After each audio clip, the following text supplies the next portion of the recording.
"Did you like the jewelry I sent?" His words cut through the chatter, right there at the table. I froze, my fork halfway to my lips, my family silent, eyes darting like cornered animals. I said the truth. "What jewelry?" His smile collapsed. He turned slowly, scanning their faces. "Where is it?" The silence that followed was heavier than steel. That was the moment everything snapped into focus. We'd been married 3 years, steady years. He wasn't extravagant, but thoughtful. The kind of man who remembered the color of my first dress, the smell of my grandmother's kitchen. I'd fallen for that quiet precision, which is why I noticed when the precision began to falter. Odd charges on our account, packages signed for when I wasn't home. My mother suddenly sporting a bracelet suspiciously close to one I'd admired in a catalog. My sister flashing a necklace that looked too new for her paycheck. At first, I chalked it up to coincidence. Family borrows, family gifts. But the pattern grew louder. My gifts never arrived. My husband swore he'd ordered them. And yet, every season, my family seemed to sparkle a little brighter. I didn't connect the dots, not until that night. I didn't lash out. I didn't demand answers or flip the table. I smiled, as if nothing was wrong, while inside, something very sharp settled into place. If my family thought they could siphon love meant for me, take what was mine, lie with straight faces, they underestimated me. Revenge isn't rage. Revenge is architecture.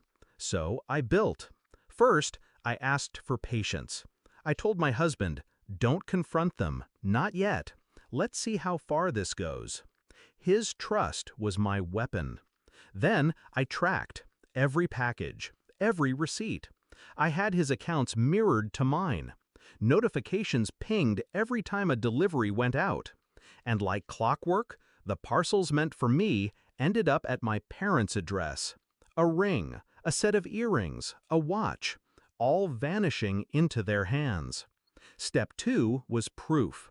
I waited for gatherings, cataloging each piece they dared to wear in front of me. Photos, time-stamped. A portfolio of theft, disguised as family. Step 3, I set the stage. On our next anniversary, I knew he'd outdo himself. A diamond set, custom, engraved with my initials inside. I never touched it, because it never reached me. It arrived at their doorstep. My mother signed for it. And 2 days later, she wore it to dinner. Bold, careless. That was the night I stayed quiet when he asked me about the jewelry. That was the night his faith in them cracked open. But I didn't want anger. I wanted collapse. So I pulled the final thread. I contacted the jeweler, reported the theft, filed insurance, provided the photos, the receipts, the tracking. Every trail pointed back to one address, my parents' home. The insurance company paid out immediately, double value. My husband replaced the set, this time delivered directly to my office. But the investigation didn't stop. Within weeks, police showed up at my parents' door. Questions about mail fraud, federal territory. My mother's hands shaking, clutching that necklace she swore was a gift. My sister silent for once, lips pale. Their faces must have burned when they realized the trap was legal, airtight, irreversible. The climax came quietly. At Sunday dinner, they tried to act normal. Plates, small talk, forced laughter. Then I placed my hand on the table, diamonds catching the light. The real set, engraved, unmistakable. Their eyes dropped instantly. I leaned forward, calm, controlled. You took everything he gave me. But this was never yours. Not a scream, not an accusation. Just truth, sharpened to a blade. The silence that followed wasn't heavy anymore. It was final. After that, they stopped calling.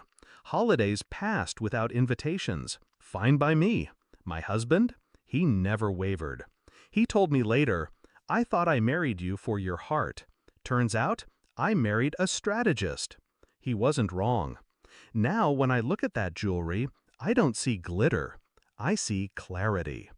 Family isn't blood. Family doesn't steal what's meant for you. And betrayal?